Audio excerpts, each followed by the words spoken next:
Chapter 32. Smoke had entombed the street of Watchful before Layla had even made it halfway to Inej. Black and thick, it billowed up the hill and pushed against her with hot, intangible fingers. Layla faltered, thought to turn back, then shoved her nose and mouth into her elbow and ran on. The image of Inej held fast in her mind, pulling her on and towards the sounds of battle.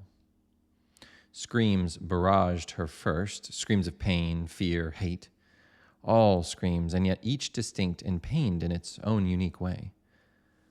Most of the noises were recognizably human, but there were other, heavier noises, more guttural.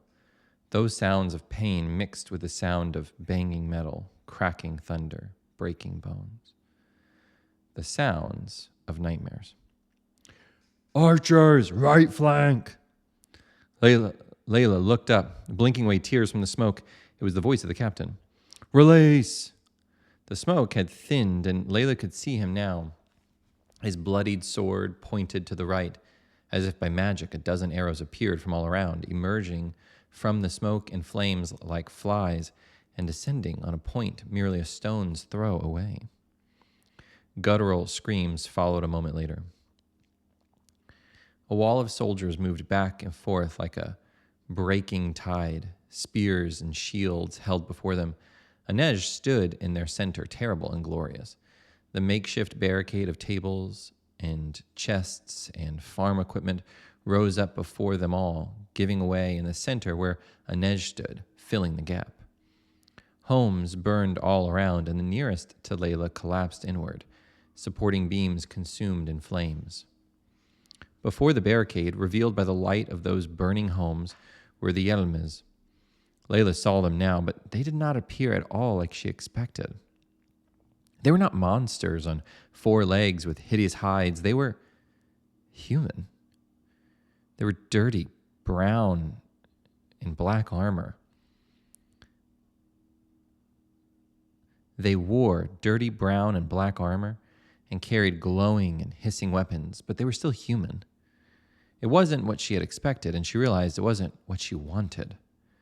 No one had ever described the Yelmes to her before. They had always just been called monsters or demons, but that was all, beasts of legend and nightmare.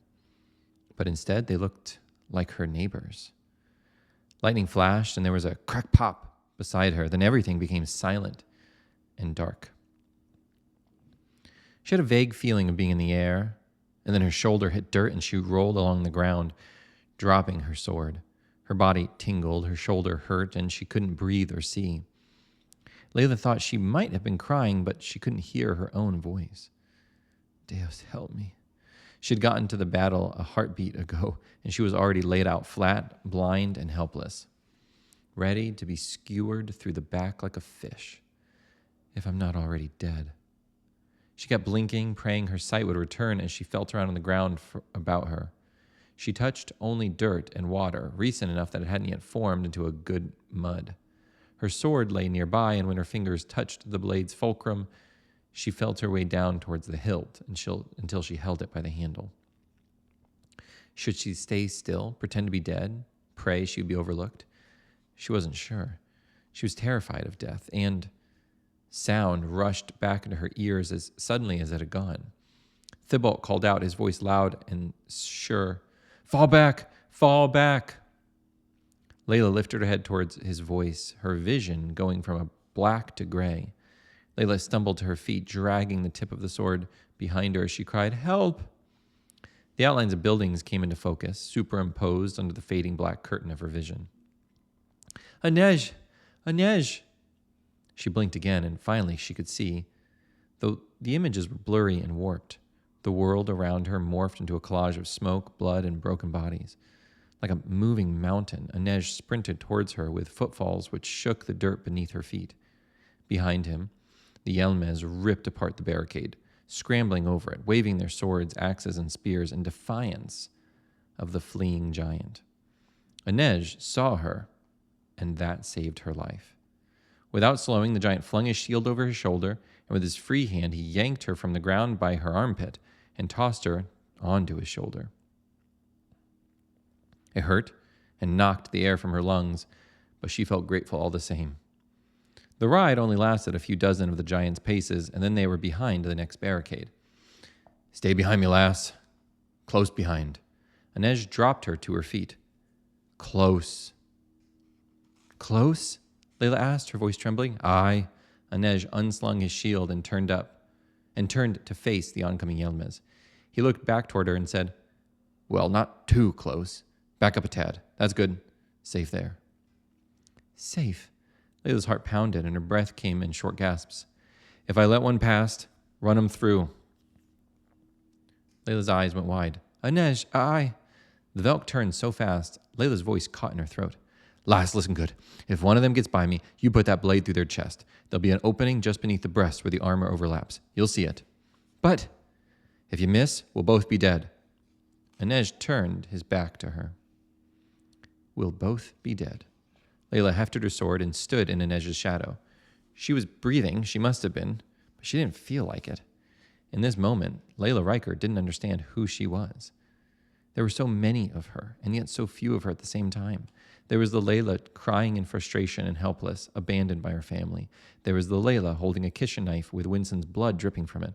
There was a girl turning from the wood's edge out of a mix of fear and obedience. Then there was the girl who had charged down the hill moments ago. "Archers, make ready!" Thibault called out, standing only a few paces away. His face black with soot and his knees and fingers dark with blood. He glanced at her, then dropped his sword and called, "Release!" With Inej's bulk before her, Layla couldn't make out where the arrows went, but she heard the screams that followed. Inej bellowed in rage and lifted his shield. An instant later, scores of bright flashes lit the sky and dirt shot into the air as the strikes shattered the ground all around. Layla should have been blinded again, but she wasn't. The sound and light didn't overwhelm this time. They appeared muted and distant. Safer there. Layla tried to keep breathing. Whatever magic Inej or his shield had, it must have been covering her too somehow. And then the Yelmes attacked. They hit the fortifications like a gust of torrential wind, slamming shutters like wind slamming shutters. And they must have hit Inej's lowered shield the same way, for the giant took a sudden step back and gave a growl. He stepped forward again with a heave, and Layla saw his shield fly outward and his spear thrust forward. The Velk moved in a blur, his shield and spear moving too fast for Layla to see clearly, his feet shuffling carefully left and right. Every few moments, he would lash out with his spear, step backwards, and lift the shield to the sky. How he knew when the lightning strikes were coming, Layla couldn't guess. However he did it, he redirected the blasts, and then he would shove forward, and it all would repeat again. Inej fought on, and the archers lobbed arrows, and the other soldiers used the spears to keep the enemy from coming over the barricades. It existed as an impossibly held tension, and Layla could feel the world holding its breath, waiting for something to break. Layla couldn't only imagine skirmishes being fought elsewhere. The Yelmes must have been trying to push forward through and around the homes, but she couldn't see that. Her whole existence had narrowed to this fight in this moment. Inej grunted, then yelled out, "Oi, lass!" And he threw a Yelmes warrior back toward Layla. It was a woman in a tattered black cloak, her face painted with jagged red lines, her hair hanging down in long braids. She stumbled toward Layla with a small hatchet in her hands, which flickered with blue light. She looked ready to collapse, her eyes blinking wildly, her knees weak. It would have been easy for Layla to hold out the tip of her blade and impale her as she stumbled forward. The woman's momentum alone would have done the work. Instead, Layla stood wide-eyed as the woman fell at her feet.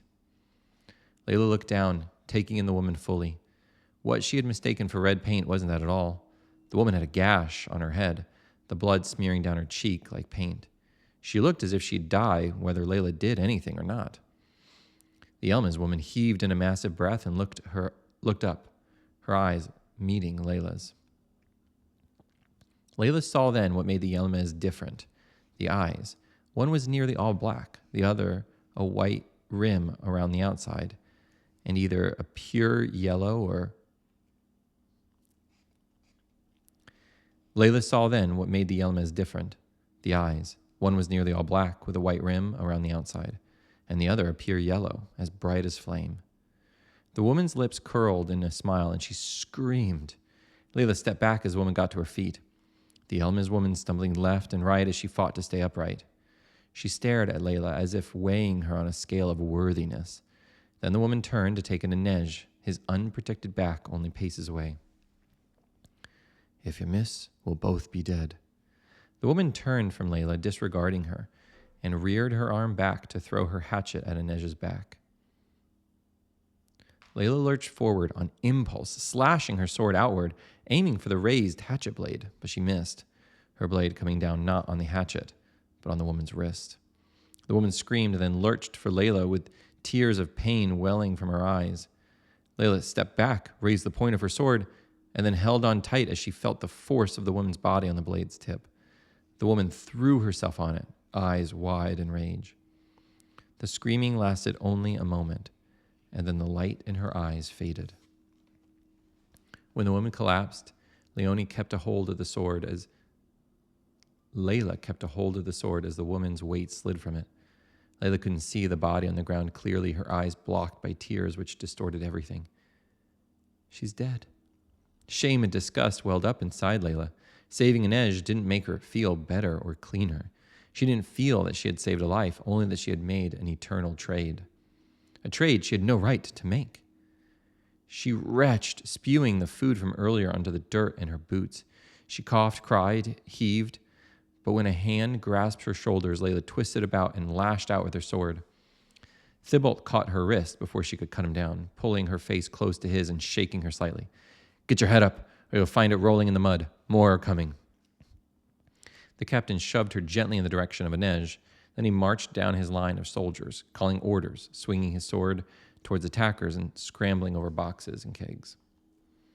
Layla coughed and spat, wiping tears and snot away with the back of her hand. Inej still moved, still fought, still killed.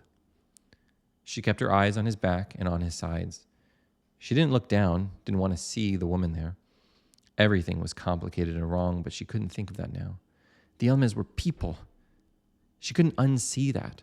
But they were people who would kill her, and they would kill Inej and everyone else. And so they were monsters too. And she could kill monsters.